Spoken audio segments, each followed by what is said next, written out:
చెప్పాను మనను. దారిద్ర్యం మరణం భయం ఎంతవరకు శివపూజ ప్రారంభించే వరకే దారిద్ర్య మరణ భయాలు ఉంటాయి. శివపూజ ప్రారంభించాక శివానుగ్రహం వల్ల అవన్నీ తొలగిపోతాయి. అది చెప్పాడు.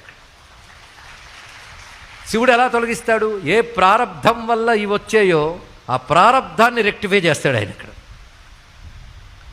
అందుకే ఈయనకి బాగా అలవాటు చేసిందని చిన్నపిల్లవాడికి భగవత్ పూజ అలవాటు చేశాడు, మంత్రజపం అలవాటు చేశాడు, శుద్ధిగా సకాలంలో నిద్ర లేవడం, మంచి అలవాట్లు ఇవన్నీ చేశాడు. అంటే నీ ప్రారంధంలో అకాల మృత్యు ఉన్న నీ ప్రవర్తన సక్రమంగా ఉంటే దాన్ని కూడా దాటవచ్చు. ఈ ఒక్క కథ ద్వారా ఎన్నో తెలుసుకోవాలండి. ఒక కథ ద్వారా ఋషులు ఎన్నో చెప్పదలుచుకున్నారు.